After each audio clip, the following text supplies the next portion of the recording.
Welcome back. Before we begin, tell us where in the world are you watching from today? We'd love to know. Now, get comfortable, take a deep breath, and let's dive into today's gripping story. At exactly 7 in the morning, the first rays of the sun crept quietly through the thin gap in my curtains, spilling across the bed like a soft golden blanket. The air in the room felt cool and still, the kind of stillness that makes you aware of your own breathing. I opened my eyes slowly, blinking away the traces of sleep, and for a moment, I let myself imagine that if I turned my head to the right, I would see Howard there, his hair mussed from sleep, his hand resting on the blanket, his breathing steady. But there was only the pale, untouched half of the bed, as it had been every morning for the past 7 years. 7 years of waking up alone. 7 years of lying down each night without hearing the familiar creak of the mattress beside me. My name is Agatha Baxter. I'm 68 years old, and I still live in Villa Park, in the same 2-story red brick house where I was born. White shutters frame the windows, and out front there's a modest garden that my parents tended with love and later passed down to me. It's the place where I spent my childhood running barefoot through the yard in summer, decorating the porch, railings at Christmas. Years later, after Howard and I had spent more than a decade renting a cramped apartment while raising our only son, Francis, we returned here. The house welcomed us back like an old friend, its walls ready to hold a new chapter of our lives. Reached toward the bedside table for my glasses and pushed myself upright, feeling that familiar morning stiffness in my knees, a quiet reminder that rain might be on the way. Pulling my robe tightly around me, I made my way downstairs. The wooden steps creaked under my weight, the same way they had when I was a girl sneaking down early to peek at my birthday cake before anyone woke up. In the kitchen, I set the kettle on the stove. That kitchen is still my pride and joy. Spacious, with warm, honey-colored wooden cabinets that seem to glow in the morning light, and smooth, dark granite countertops that Howard chose himself. The backsplash white tiles with a delicate blue pattern was his handiwork too. I can still picture him kneeling on the floor, a stubborn crease between his brows, muttering under his breath as he adjusted each tile until it was perfect. He never admitted it, but I think he enjoyed that project. While the water began to boil, I wandered to the window and looked out at my garden. The hydrangea bush Howard and I planted the year he retired had grown thick and full, their blossoms still hanging on despite the cool weather. The lawn, however, was another matter. It needed mowing again. Francis had said he'd come by last weekend to help, but like the last 3 times, something urgent came up.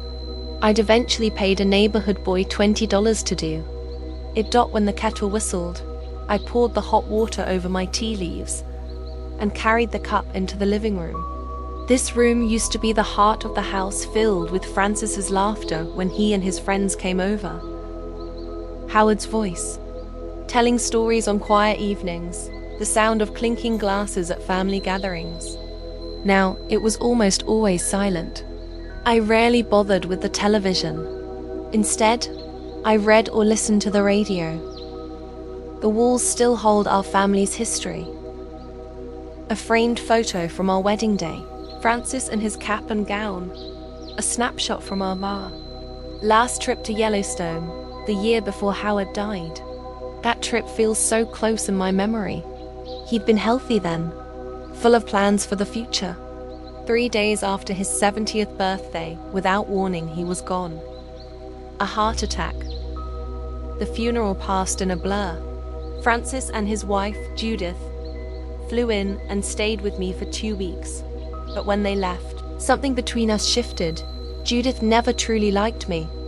She's tall, slim, perfectly polished manicured nails, expensive clothes, and a smile that somehow manages to feel like a warning. She works in insurance, and she never misses an opportunity to talk about her promotions, her new clients, her successes. Francis met her at a corporate party his company, a food processing plant, had signed a contract with hers. 6 months later, they were married. Howard used to tease about her as if she were royalty, and she would laugh. But I could never find a way past that careful, glossy barrier she kept around herself. After Howard died, she stopped trying to be polite, and I stopped trying to win her over. Francis still calls me once a week, usually on Sundays, but the conversations are short, polite, and mostly about practical things, how the house is holding up, whether I need help with bills or repairs. He visits once a month, sometimes less. Lately, when he's here, I notice his eyes lingering on my grandmother's silver candlesticks, on the antique clock in the living room, on my collection of porcelain figurines. He's asked more than once if the house feels too big for me, hinting that I might be better off in something smaller and more manageable. I know what he's thinking. The house, the savings Howard and I built up, the few valuable antiques, even the shares in companies Howard invested in back in the 90s. They all add up to something respectable. Not a fortune, but enough to tempt someone. We made our will 15 years ago. Everything would go to Francis after I was gone. I never thought twice about it. Who else would I leave it to? But lately I've begun to wonder if that was wise, especially after last Thanksgiving. They arrived 3 hours late.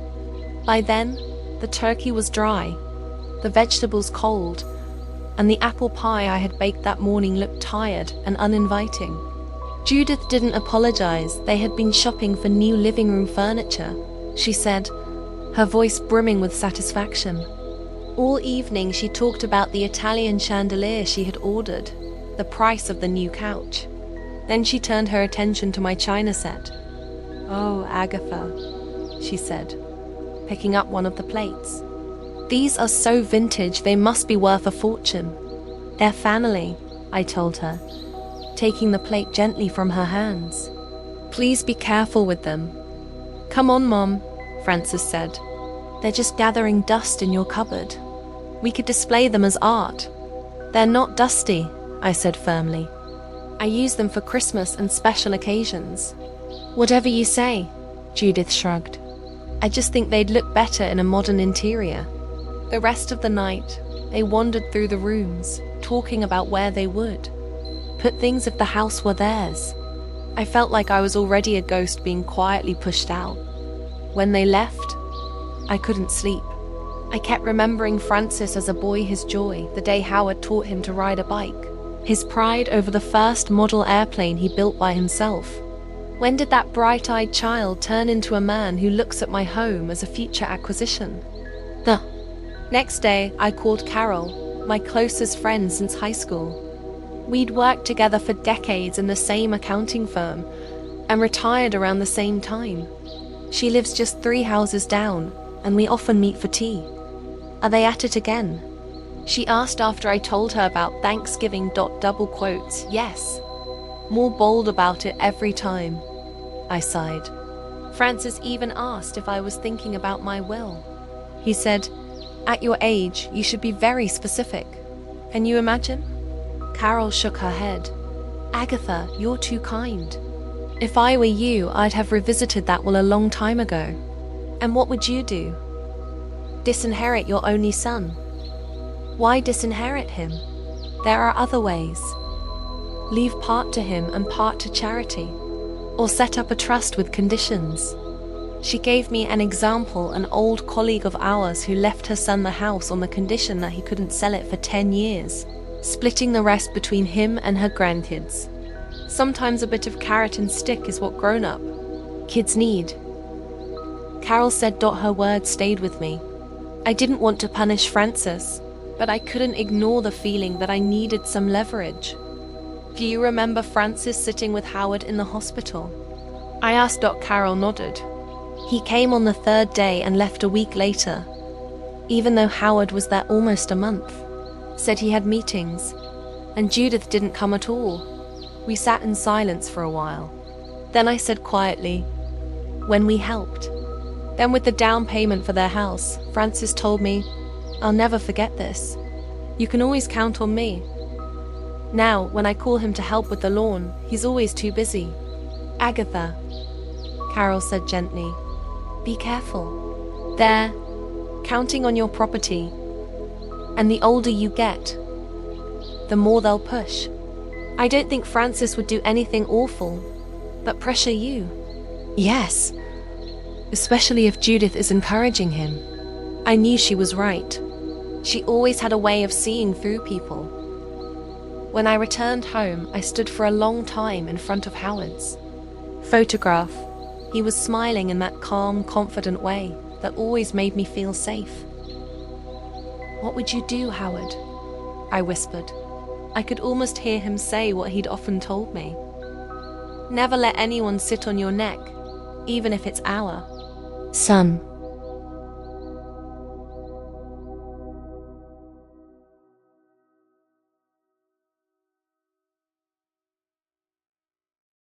I walked to the secretary, opened the bottom drawer, and pulled out the folder with our will. It was just as I remembered, everything to Francis. But the world had changed since then. Francis had changed. I had changed. Maybe it was time to change the will too. I put the papers back, undecided, but for the first time in a long while, I felt a sense of control returning. It felt good. I decided to have a family dinner. Nothing fancy, just a small attempt to mend things. 2 weeks had passed since my talk with Carol, and in that time I'd thought about my will, about Francis, and about how our relationship had shifted. Maybe I was overthinking things. Maybe it should have taken the first step. Friday morning, I dialed my son's number. He didn't answer right away, and when headed, there was tension in his voice. "Mum, is something wrong? Why is something wrong?" I tried to sound casual. "I just thought maybe you and Judith could come over for dinner on Sunday. I haven't seen you in a while." There was a pause. I could practically see Francis mentally going over his excuses. Sunday. Let me think. I don't think we have anything planned. I'll have to check with Judith. I'll call you back. Okay. He didn't call back. Instead, he got a text this evening. "Sunday at 6. Oh, we'll be fine. Can I get you anything?" I replied that I didn't need anything. Just show up. Then I made a menu. I decided to make beef stroganoff, Francis's favorite dish since he was a kid. For dessert, chocolate cake with cherry sauce and an avocado salad for Judith, who was always on some kind of diet. On Saturday, I did some cleaning. The house was already clean. I'd always kept it tidy, but I wanted it to look spotless. I dusted the photos, polished silver candlesticks, chose a white linen tablecloth for the dining room table, embroidered around the edges. I found the old monogrammed napkins that Howard and I had gotten as a silver wedding present. Then I stood at that closet for a long time wondering what to wear. I settled on a navy blue dress with a white collar. Classics never go out of style, and I wanted to look elegant. Judith always dressed in the latest fashions, and I sometimes felt old-fashioned around her. But not this time. That evening, Carol called. "How are the preparations going?" she asked. "Everything's going according to plan. Tomorrow morning, I'll do the cake in the main course." "Are you sure that's a good idea?" I could hear the doubt in Carol's voice. "About what?" "Inviting them over." "After everything you've told me," I sighed. "Francis is my son, Carol. Whatever's going on between us, I want to try to make things right. Maybe I really do spend too much time alone, and I'm starting to make up things that aren't there." "Agatha, you're not the type to make up problems out of thin air. You've always been a realist." "I know." I walked over to the window, looking out at the garden in the evening gloom. "But this is family. I have to at least try." Carol was quiet. "Okay, but be careful and call me after their visit." "Okay, I will." Sunday started with cooking. I woke up early at first light. The birds were chirping outside the window and the day promised to be clear and warm. Perfect weather for a family dinner. I started with the cake. I beat butter with sugar, added eggs, sifted flour, and cocoa. I've always loved cooking. As a child, I often helped mother in the kitchen. And when I married Howard, cooking became my main hobby. He always appreciated my efforts, even when my experiments failed. Anne Francis loved to sit in the kitchen as a child, watching me cook and begging for a spoonful of cake batter. Memories came flooding back. Francis, still very young, standing on the chair next to me, trying to help knead the cookie dough. Francis, the teenager, gorging on his third serving of spaghetti after soccer practice. Francis leaving for college. And me packing him containers of homemade food. When did everything change? When did my caring boy turn into this cold, calculating man? Maybe it started when he met Judith. She was ambitious, driven from a family of hereditary lawyers. I remember the first time they met. She looked at our house appraisingly, as if estimating its value. Howard whispered to me, "Our boy's found himself a shark." But he always had a way with her and me. I put feke in the oven and started preparing the meat for the beef stroganoff. I sliced the beef into thin strips, cut the onion into half rings. I prepared all the ingredients for the sauce. Time passed without a second thought. I set the table, arranged the candles, took out a bottle of good red wine that Howard kept for special occasions. At 4 o'clock, the cake was ready and cooling on the rack. The sauce for the meat was simmering on a low heat, and I went to clean up. I took a bath with lavender oil, dried my hair and put on light makeup. I put on the blue dress and thepal earrings Howard had given me for our 30th anniversary. I looked at myself in the mirror. I looked good for my 68th. Grey, sure, but my hair was still thick wrinkles, but my face still had an oval shape. And I kept my figure in shape by regularly going to yoga for the elderly at the local senior center.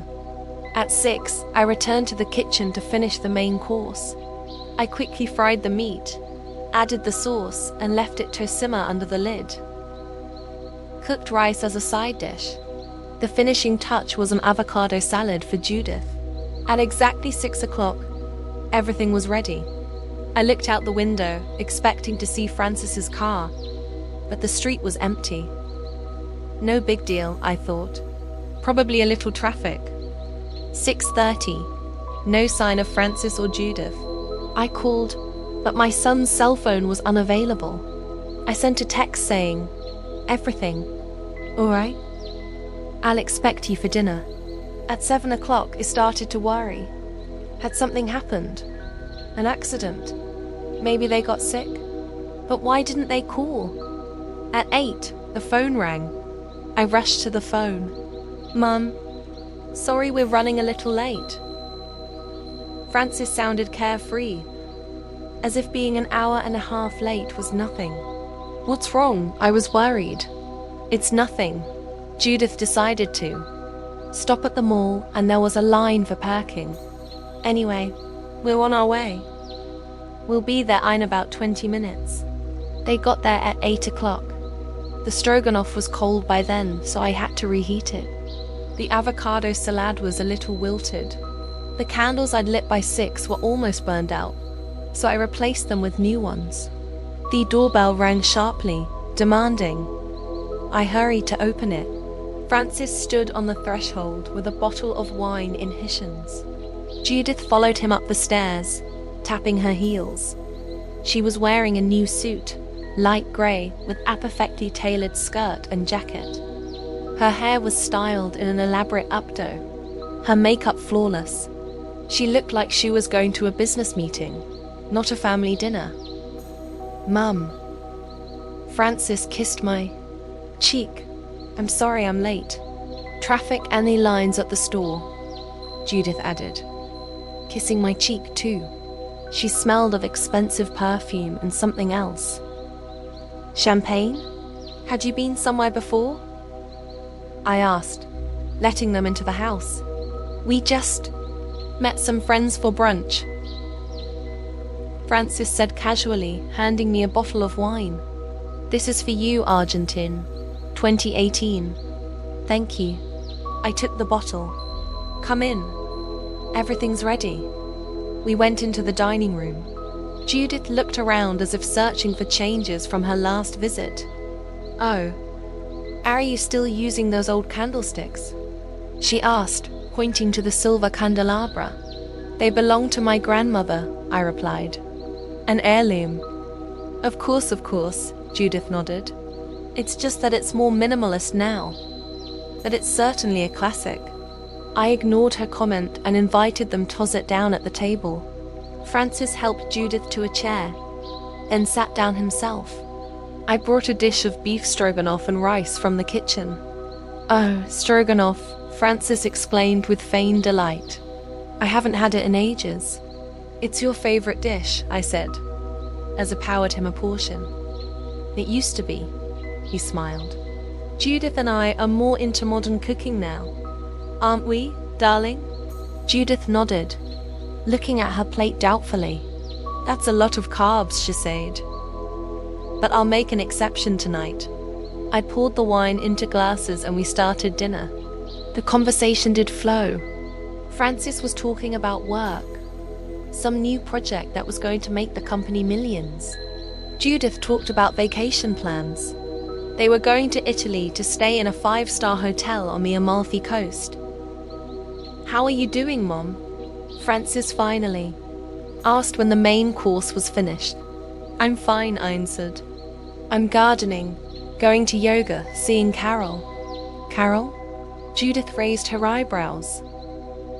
Is that your friend who lives a few doors down? Yeah. We've been friends since we were kids. That's nice, Judith said. A true friendship that lasts a lifetime. There was a condescension in her voice, as if the friendship of older women was something amusing and not worth serious consideration. Do you have friends like that, Judith, that you've known all your life? I asked. She hesitated to answer. That's not the way it is in our circle. People come and go. Connections are important. Contacts.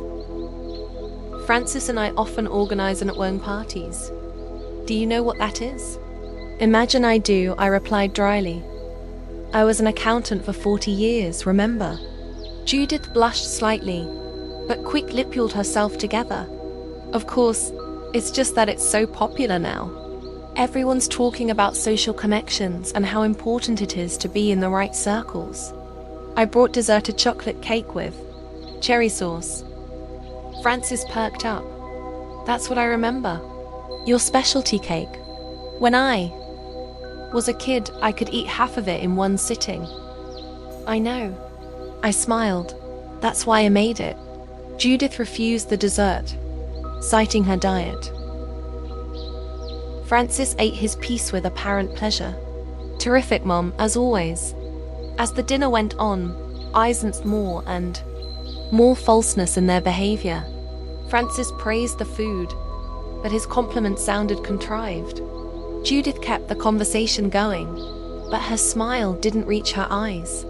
They kept exchanging glances as if they had some scrap plan. I watched them, trying to figure out what was going on. Something was wrong. I could feel it with every cell in my body. The same instincts that had helped me raise Francis told me they were hiding something. So, what's new with you guys? I asked, pouring myself more wine. Besides work and vacation. Plans? Francis and Judith looked at each other. Well, we're thinking of moving, Francis said. We're looking for a bigger house in a better neighborhood. Really? Can you afford it? I asked bluntly. Judith tensed up. Of course, Wecken. Francis got a raise last quarter, and I got a promotion. That's wonderful, I nodded, though my gut told me there was something they weren't telling me. Where? Are you looking for a house? Highland Park, Francis said. There are excellent schools there. And schools? I raised my eyebrows in surprise. Are you planning children? There was another exchange of glances. Maybe, Judith answered evasively. Butte, it's more than that. It's an upscale neighborhood. A good investment. I see. I sipped my wine. When do you plan to move? We've just started looking at options, Francis said. Nothing concrete yet. The conversation faded again. I could see Judith glancing at her watch. Francis tapped his fingers nervously on the table. The atmosphere was tense, the air electrified.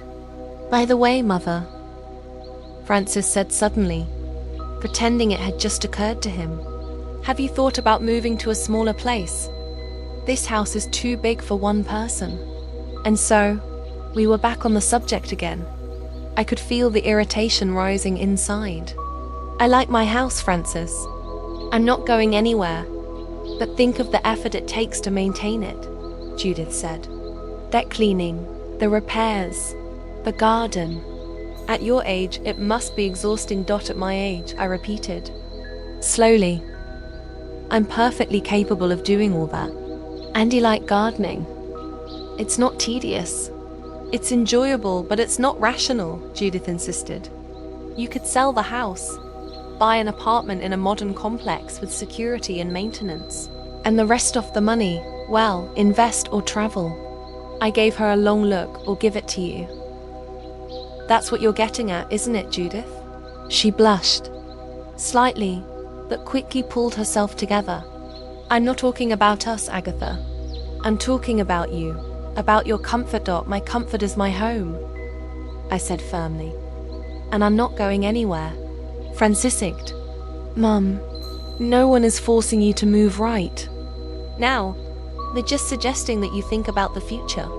It's not like you're getting any younger. Thanks for reminding me, I said dryly. I hadn't realized. I didn't mean that. Francis grimaced. It's just maybe we should talk about options. A nursing home, for instance. They have all the amenities, medical staff around the clock. Francis, I interrupted. I'm 68, not 98. I don't need round-the-clock medical staff. I'm healthy, active, and perfectly capable of taking care of myself right now. Yes, Judith nodded.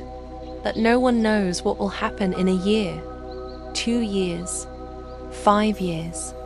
It's better to plan ahead. I looked at them both. Their concern for my future was so transparent that it didn't even offend, more like regret. When did my son become like this? When did money and possessions become more important to him than his relationship with his mother?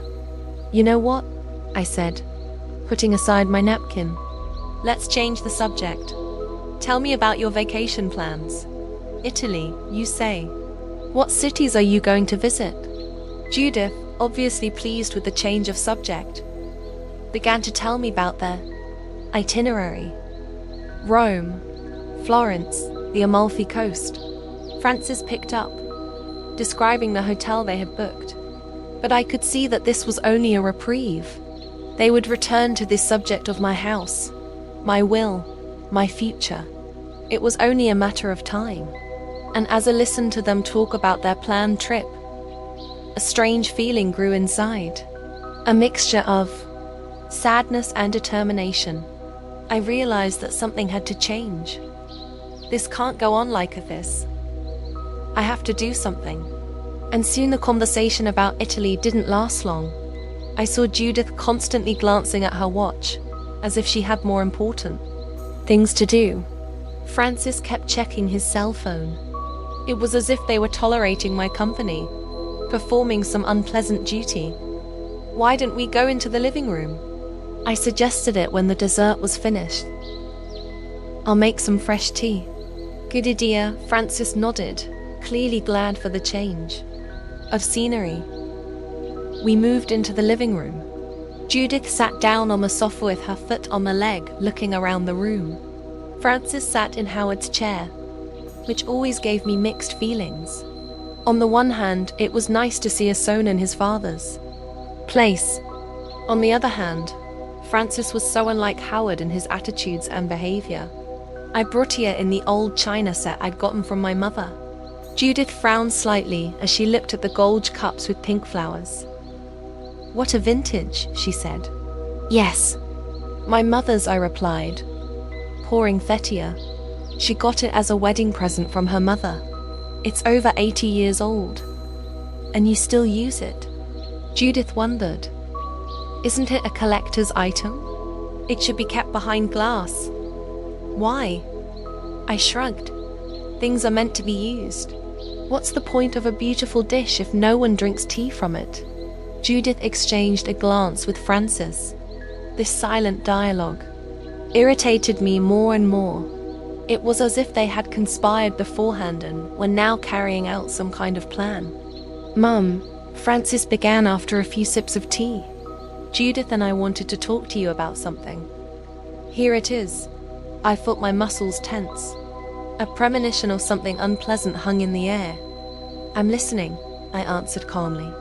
"The thing is," he cast a quick glance at Judith as if looking for support. "We're worried about you. You live alone in a big house and every year it gets harder and harder for you to maintain it.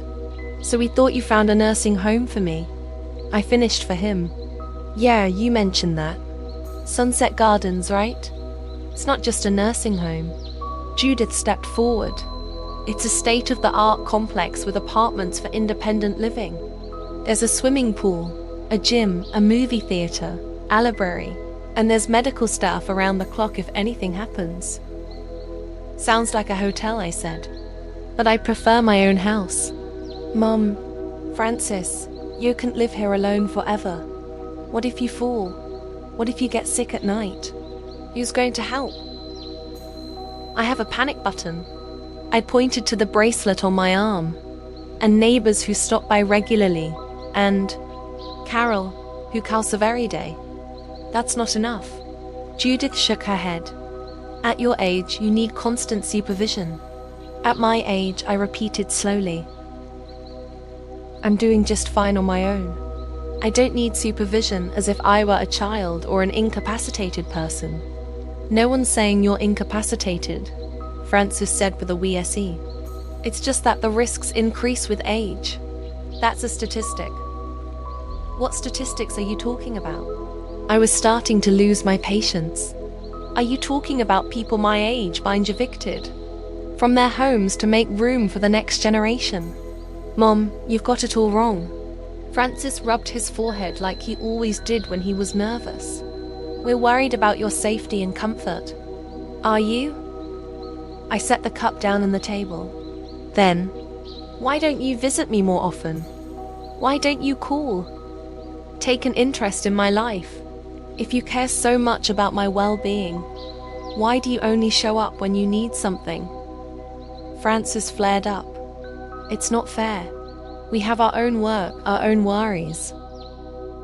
We can't come every week." "I'm not asking every week, but once a month, or at least a genuine interest over the phone. Your calls on Sundays last 5 minutes, and half the time you're distracted by something else." "I'm sorry I'm not living up to your expectation," that Francis exclaimed. "I have my own life, Mom.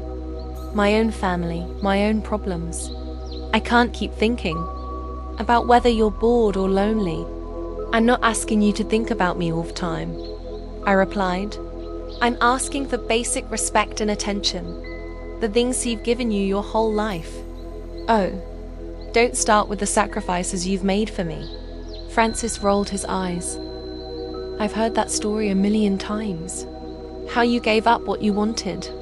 How you did everything for your family." I never talked about sacrifices. I was taken aback by his reaction. "I loved you, Andy, our father, and everything I did with joy.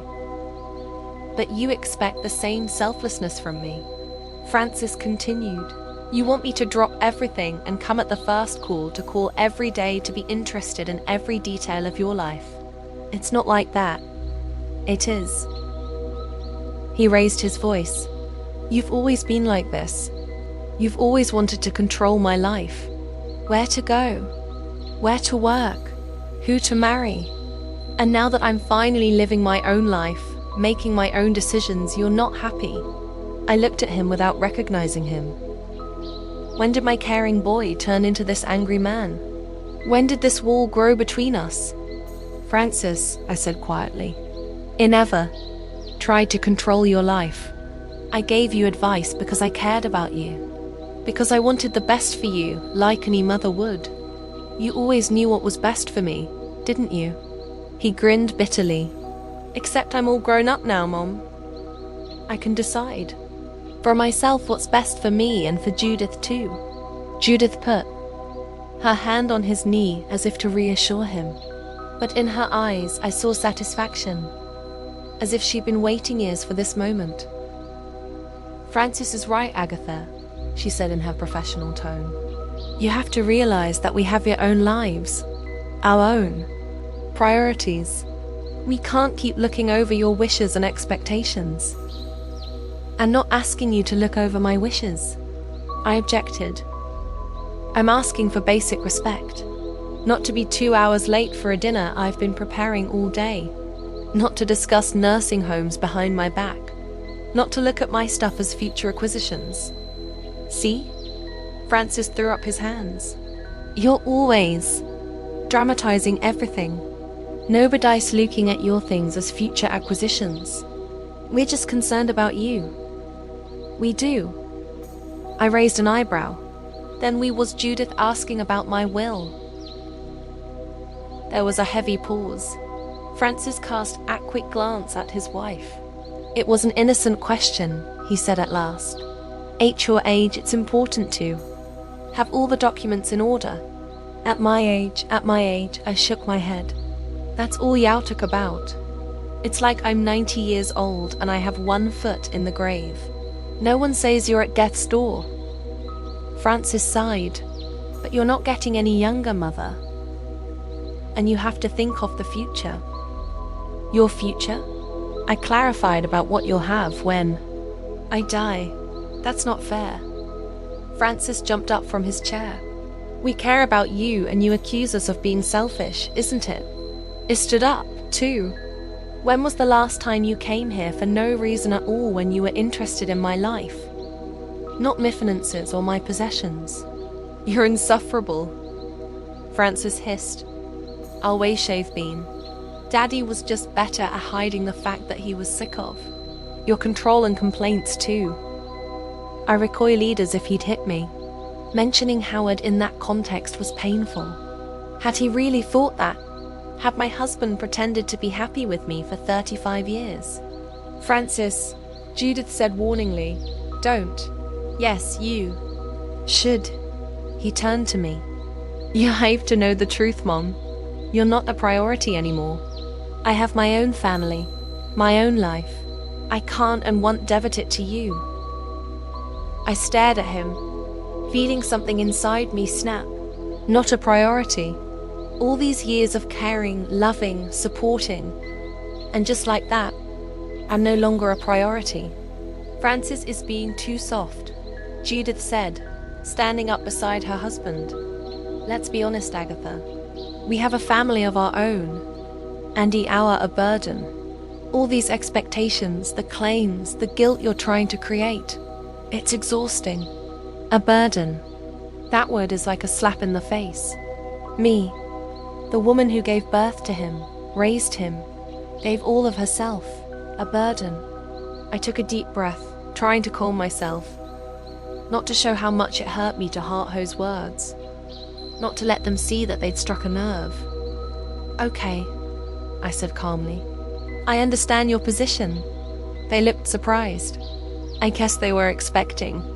Tears, screaming, accusations, but I was too stunned to react emotionally.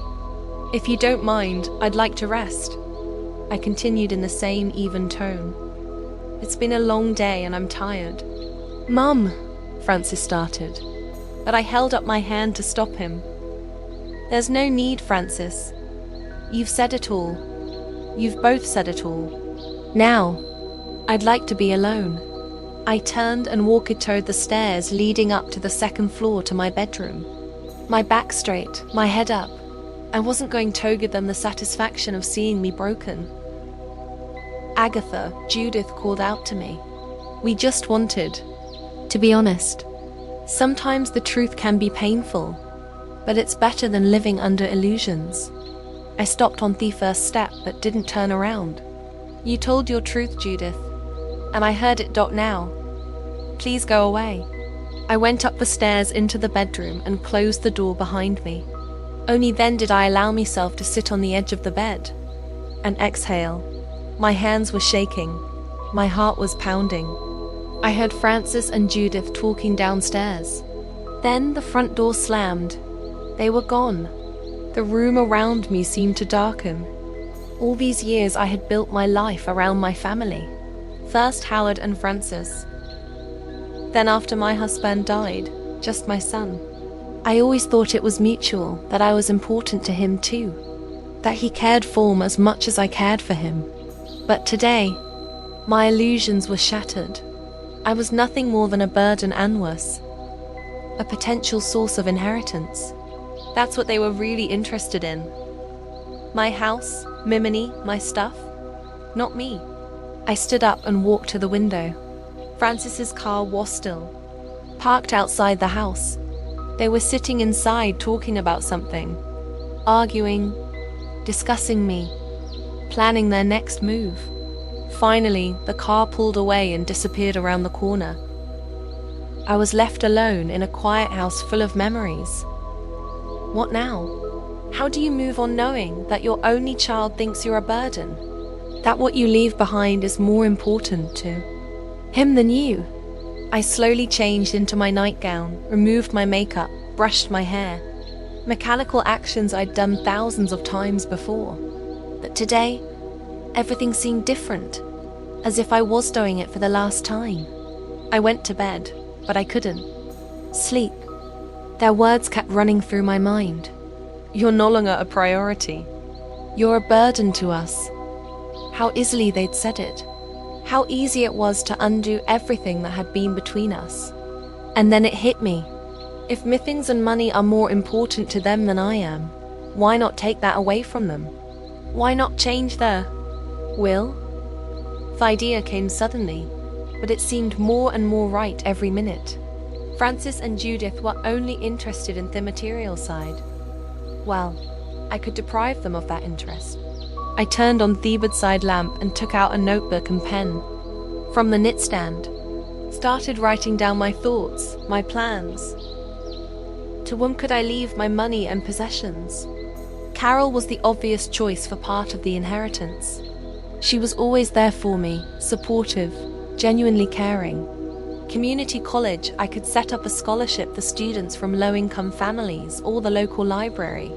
They were always in need of funding, or the animal shelter where I sometimes volunteered. The options multiplied, and with each new idea, I felt control of my life returning.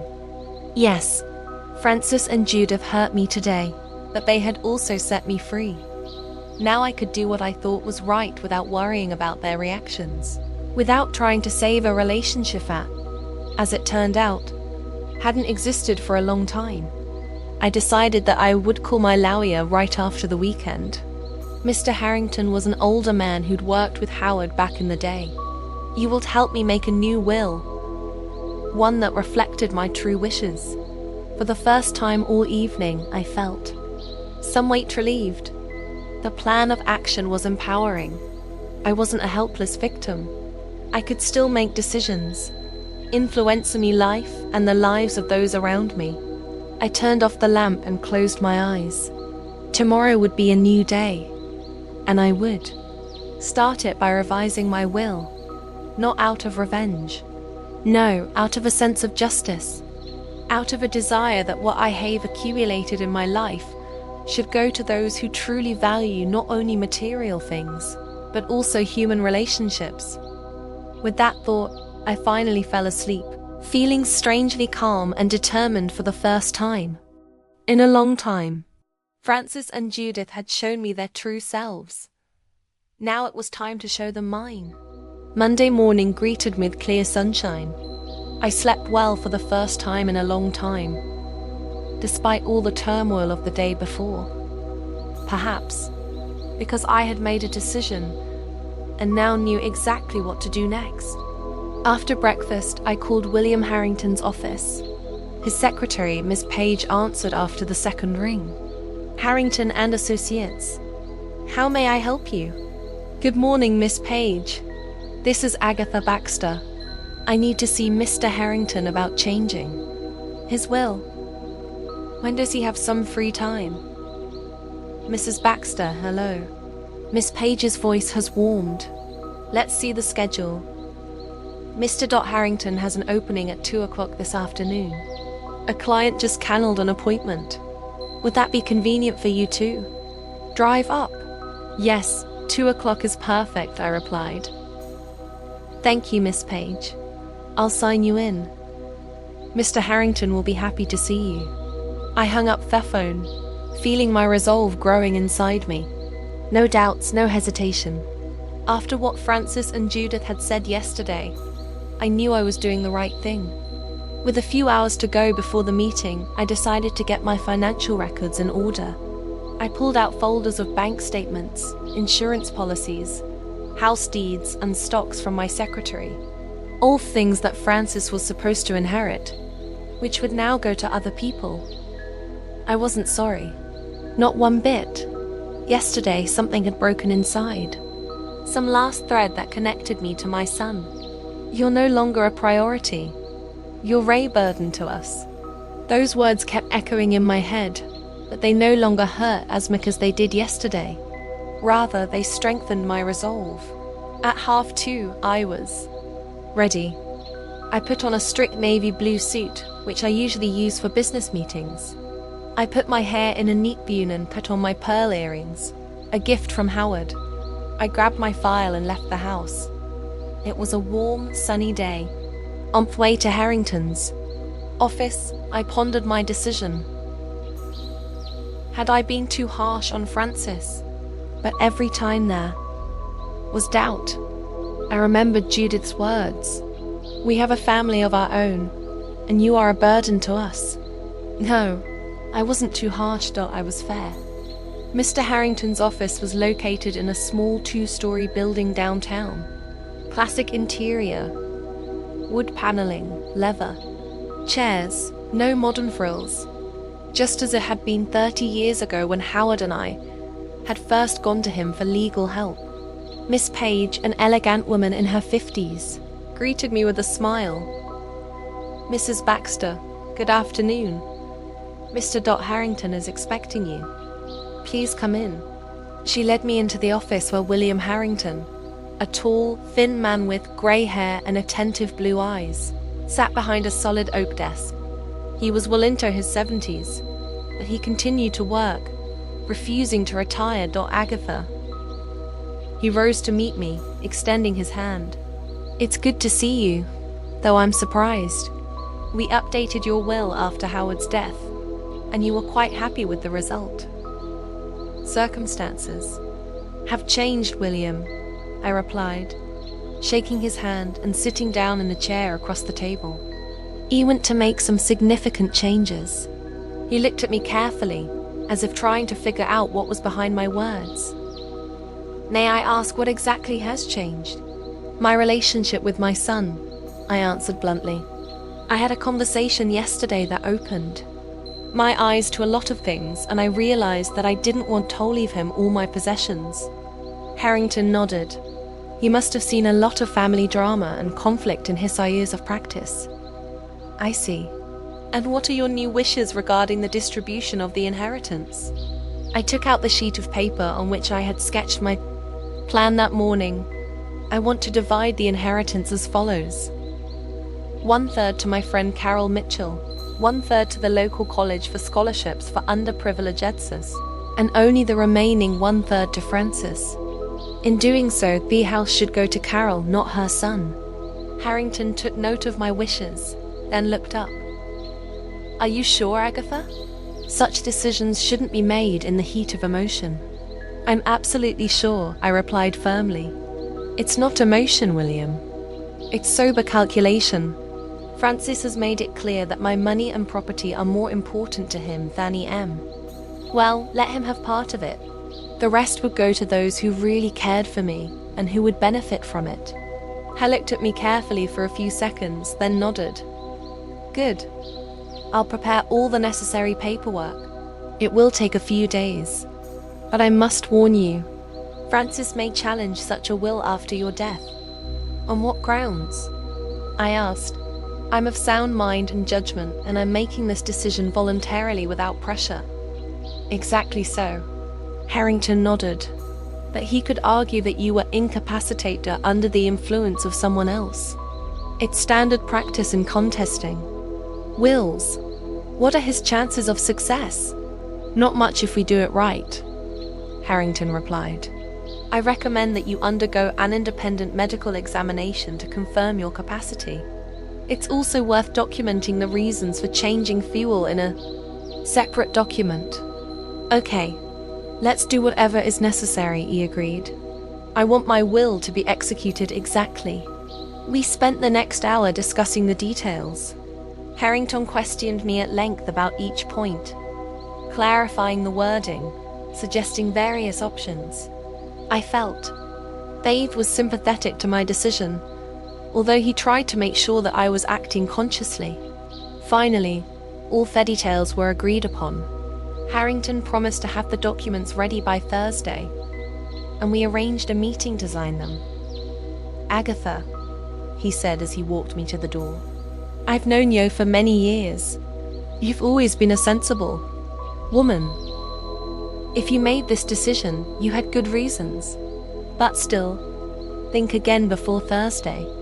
Family ties are important, and it's not easy to break them. I didn't break those ties, William, I said quietly. They did it themselves when they decided that I was just a burden and a source of future inheritance. As I left Harrington's office, I felt strangely relieved. It was as if a heavy weight had been lifted from my shoulders. I was no longer bound to a son who didn't appreciate the bond. I was free to act in whatever way I felt was right. On my way home, I decided to stop by Carol's house. I needed to talk to someone who really cared about me, and I needed to inform her of my decision to leave her a third of the inheritance and the house. Carol lived in a neat little house about 3 blocks from me. When I pulled up, she was working in the garden, trimming rosebush stock. Agatha. She waved her garden shears at me. What a surprise. I was just about to call you. I got out of the car and walked to the gate. Hello, Carol. Can I come in for a cup of tea? There's something I need to tell you. She looked at me carefully, noting my smart suit and serious expression. Of course, come in. I've just finished the roses. We went into the house. Carol quickly washed her hands, put the kettle on, and took out some cookies. Her kitchen was cozy with yellow curtains and a collection of ceramic figurines on the shelves. So, she said, pouring Thetia, tell me, how was dinner with Francis and Judith last night? I took a deep breath and began to tell about Themming. Late, about the strained conversation at dinner, about how they insisted I move into the nursing home, and finally about their words that changed everything. You're no longer a priority, I repeated Francis's words. We have a family of our own, and you are a burden to us, Judith added. Can you imagine? Carol shook her head, her face expressing genuine sympathy. Oh, Agatha, I'm so sorry. It's a terrible thing to hear from your own son. You know what the weirdest thing is? I sip me tea. It doesn't hurt so much now. Yesterday it was like a stabbing. Today I feel more of a release, like I've finally seen the truth I've been denying for so long. What are you going to do now? I already have, I answered. I went to Harrington's today to change the will. Francis will only get a third of the inheritance, not the house.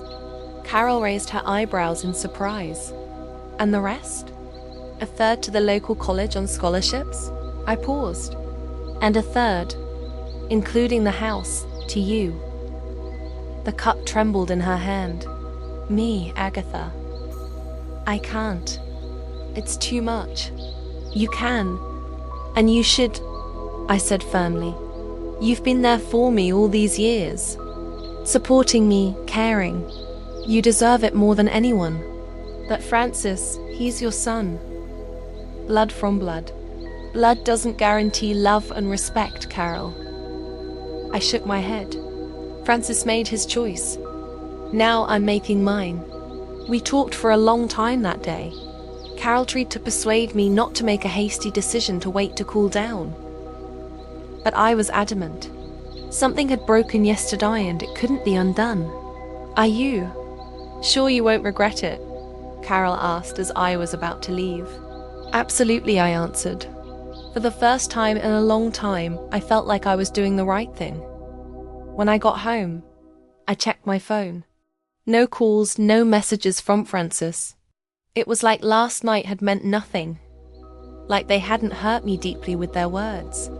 But I didn't expect any different. Now that the illusions were gone, I could see their true attitude toward me. I was just a burden to be put up with because of a potential inheritance. Well, they would soon find out that the inheritance would not be what they had hoped for.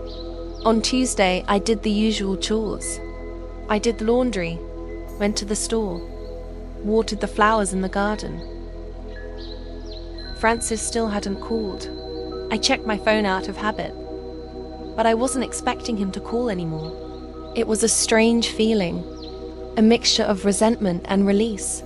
Carol called in the evening. How are you? She asked. I'm fine. I replied, doing chores, thinking about the future. Did Francis call? No, I grinned. You'n't. I'm sure he and Judith think they're right, and I should be the one apologizing for my unreasonless. Maybe you should call. Carol suggested it. After all, he is your son. No, I said firmly. That's enough.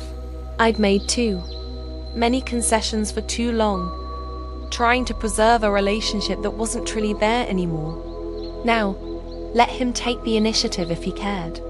But the phone was silent on Wednesday too. 3 days had passed since that dinner, and no call, no message, no apology, no attempt at reconciliation, just silence. That silence spoke louder than any words. It confirmed that I had made the right decision. If Francis and Judith were so indifferent to my condition after their cruel words, then they didn't deserve my inheritance. On Wednesday evening, I received a call from Harrington. Agatha, the papers are ready, he informed me. Can you come over at 10 o'clock tomorrow morning to sign them? Yes, I will, I replied. Thank you, William. You haven't changed your mind. I could hear the concern in his voice.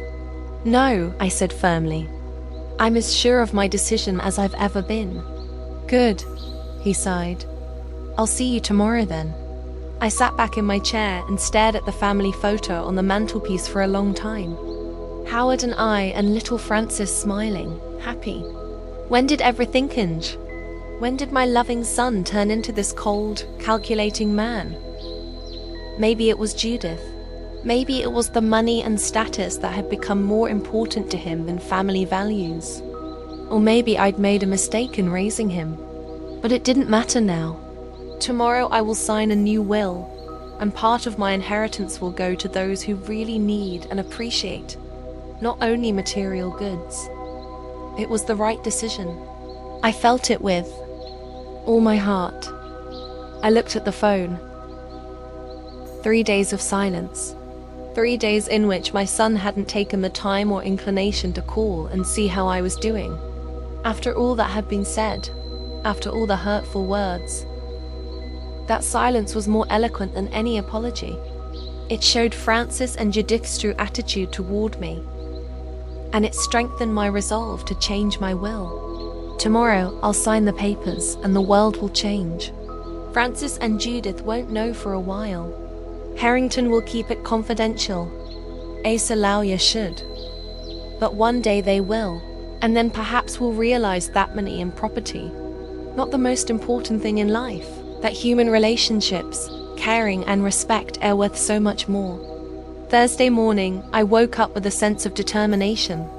Today was going to change everything. I showered, put on the strict black suit I usually saved for special occasions, and headed to Harrington's office. The weather was clear, sunny. My inn, Villa Park, always brought warmth and blossoms.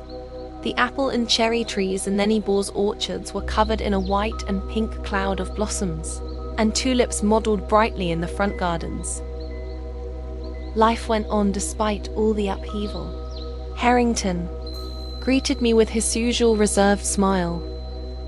"Good morning, Agatha. How are you feeling?" "Calm," I answered honestly. "Confident." He nodded, looking at me carefully over his glasses. "The papers are ready. I've prepared everything as we discussed. 1/3 of the inheritance, including the house, to your friend Carol Mitchell. 1/3 to the local college for scholarships, and 1/3 to Francis, but no claim to the house." "That's right," I confirmed. "Good." He spread the papers out on the table. "Then read them carefully and sign them if you agree with all the points." I took my time reading each line. Harrington was meticulous and thoughtful. Every point was clearly stated, leaving no room for variation. When I was satisfied that everything was in accordance with my wishes, I signed the will in the presence of 2 witnesses, Miss Page and another member of the firm. "That's it," Harrington said, sealing the documents. "Your will is officially recorded. You will receive a copy of the will in the mail within a week, and we will keep the original." "Thank you, William." I shook his hand for everything. "You're welcome." He smiled slightly. "I hope you won't regret your decision." "I won't," I said confidently. As I left the office, I felt strange light. It was as if a heavy weight had fallen from my shoulders. The decision was made. The documents were signed. Now I could move on. On the way home, I stopped at a cafe I loved, a small cozy place overlooking the park. I ordered a cup of coffee and a blueberry muffin. I sat watching the passers-by, thinking about the future. For the first time in a long time, I felt truly free. Free of expectations, free of guilt, free of having to conform to the role of a mother who forgives and tolerates everything. Back home, I decided to do some gardening. It was a lovely day for outdoor work. I put on an old pair of jeans, a t-shirt, and a straw hat. I went out into the yard with my gardening tools and began trimming the overgrown hydrangea bushes. Working in the garden always calmed me. There was something meditative about the process. Removing excess, shaping, creating space for growth. Maybe that's what I was doing now with my life too. Getting rid of toxic relationships, making room for something new and healthy. I was so engrossed that I didn't immediately hear my phone ring. Straightening up, I wiped my hands on my jeans and went inside. Francis's name popped up on the screen for the first time in 4 days. I paused for a second before answering. Then I took a deep breath and pressed the green button. "Hello, Mom." Francis sounded worried. "What's going on?" "I just got a call from Ben Parker, who works at Harrington's firm. He said you're changing your will." "Is that true?"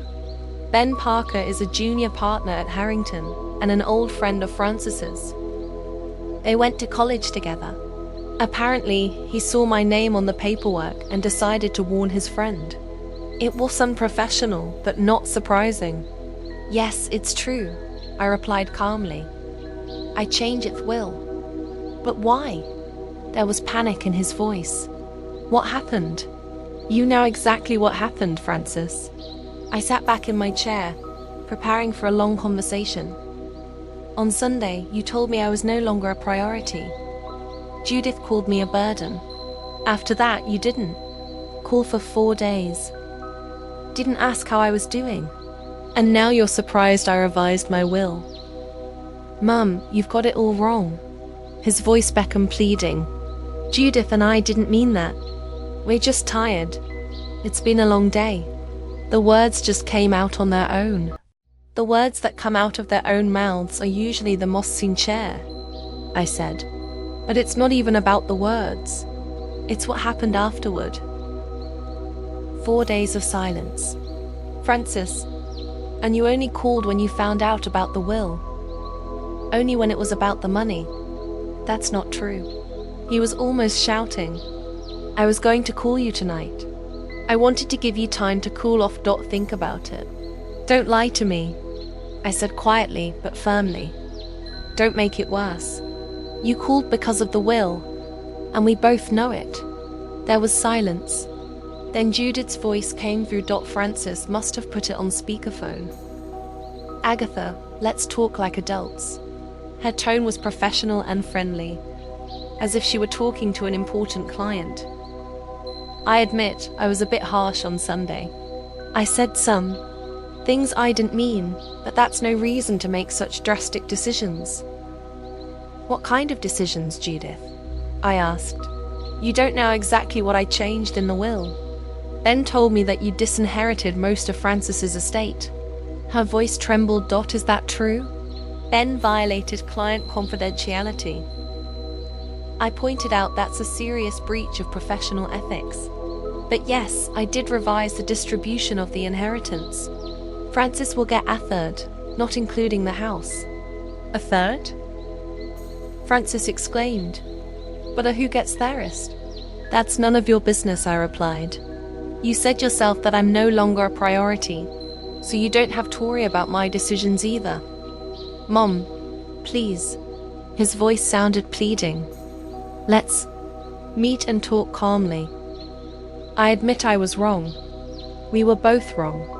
But don't is something you'll regret. I won't regret it, I said firmly. The decision's made. The papers are signed. And you know what, Francis? I'm relieved. For the first time in a long time, I've done what I think is right. Not what someone else expects me to do. You can't do that. Judith intervened. This is Francis's inheritance. He's your only son. Who thinks I'm a burden? I reminded her who didn't.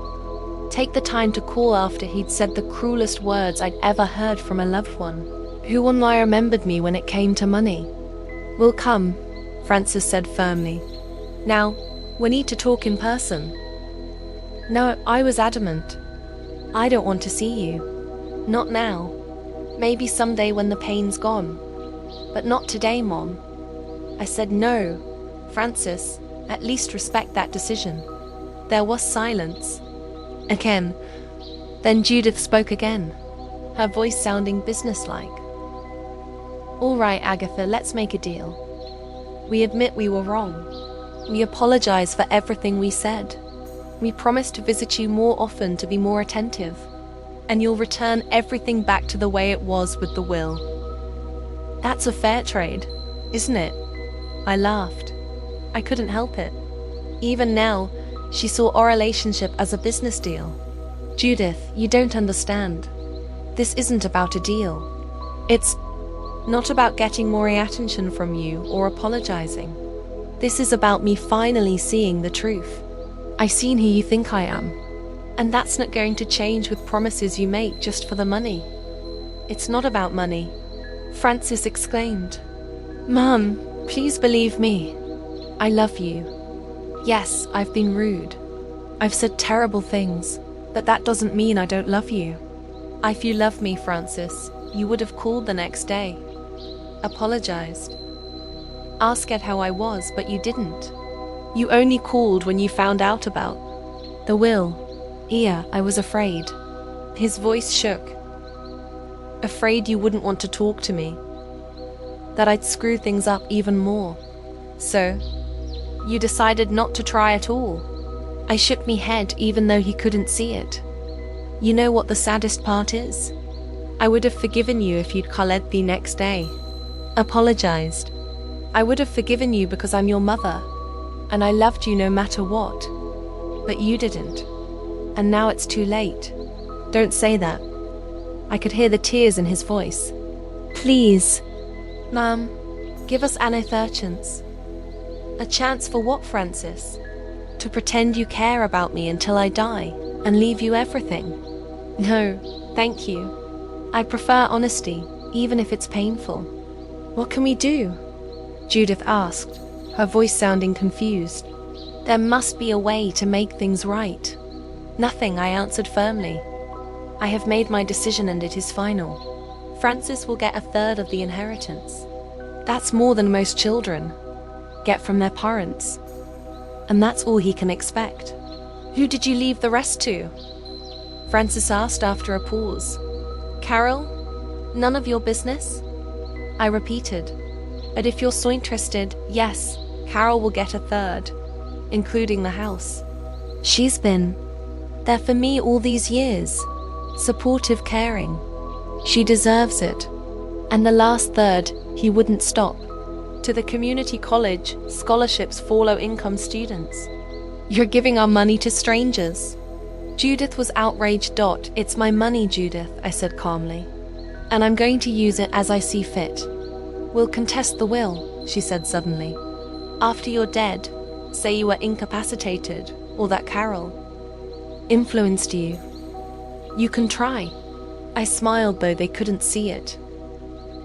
But Harrington had it covered. I've had an independent medical examination confirming my capacity, and I've put in writing my reasons for changing my will, including what you said about me being a burden. There was silence again. Then Francis took a deep breath. Mom, I don't know what else to say. I've been awful. I realize I hurt you, and I apologize. I really do. Not for the money, but because you're my mother and I don't want to lose you. His words sounded sincere, but it was too late. Something was broken inside, and I didn't know if it could be fixed. I accept your apology, Francis, I said quietly, but it won't change my mind. Perhaps in time we can rebuild some kind of relationship, but it will be different. One based on mutual respect, not on the expectation of an inheritance. I understand. His voice sounded broken. Can I come visit you this weekend just to talk without Judith if you don't want to see her? I hesitated. Part of me wanted to say yes to give him a chance, but the other part knew it was too soon. The wound was too fresh. Not now, Francis. I need time. I'll call you when I'm ready. Okay, he said quietly. I love you, Mom. No matter what. And I loved you, Francis. Always. I hung up the phone, feeling a strange mix of emotions. Sadness, relief, determination. This conversation had confirmed that I had made the right decision. They only called about the money, only when it came to the inheritance. The phone rang again almost immediately. This time it was Carol. Agatha, you're not going to believe this. Judith just called me. Let me guess, I grinned, asking her to influence me to put everything back the way it was with the will. Yes, she did, Carol exclaimed. At first, she was as sweet as ever, saying what a wonderful friend I was to you. And then she suggested $50,000 if I could get you to change your mind. And what did you say? I asked, even though I already knew the answer. I told her to go herself, of course. Carol snorted. I told her I wasn't for sale, and that if she tried to bribe me again, I'd tell you.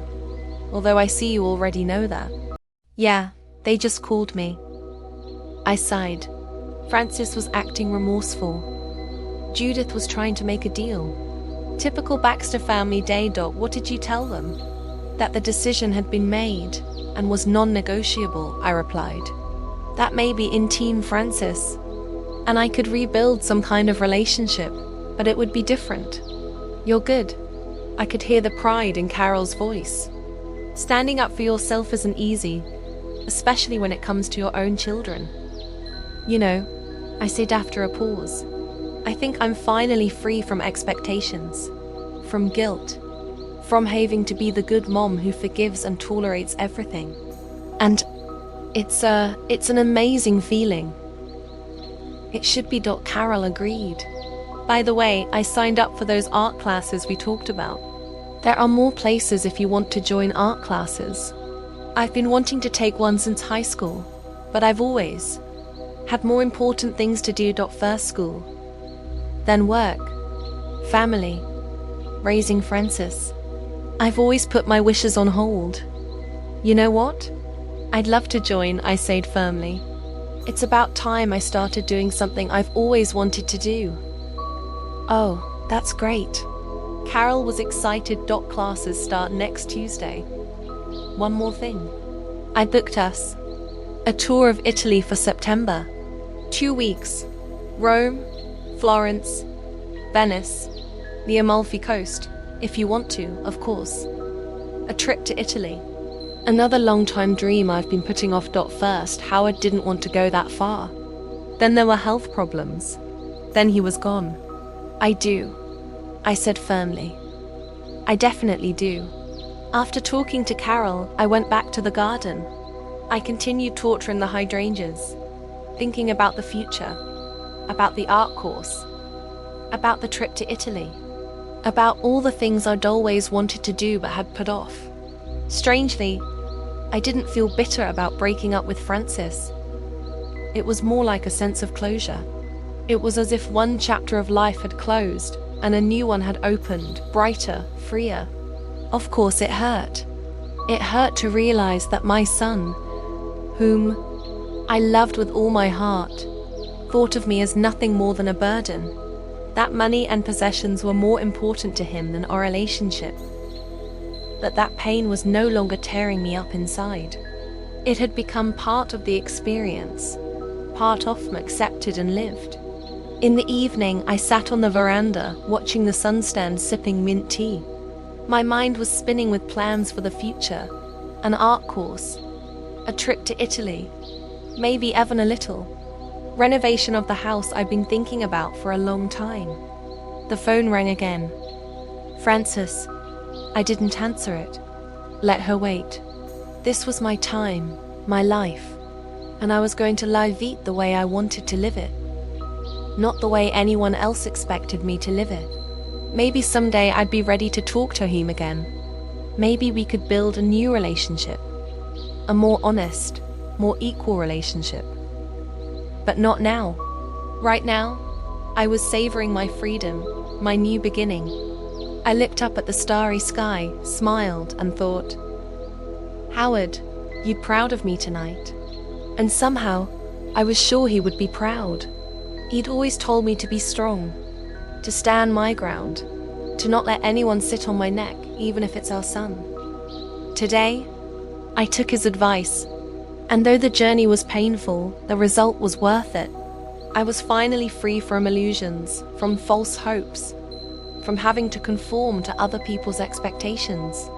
There was a new chapter ahead, my chapter.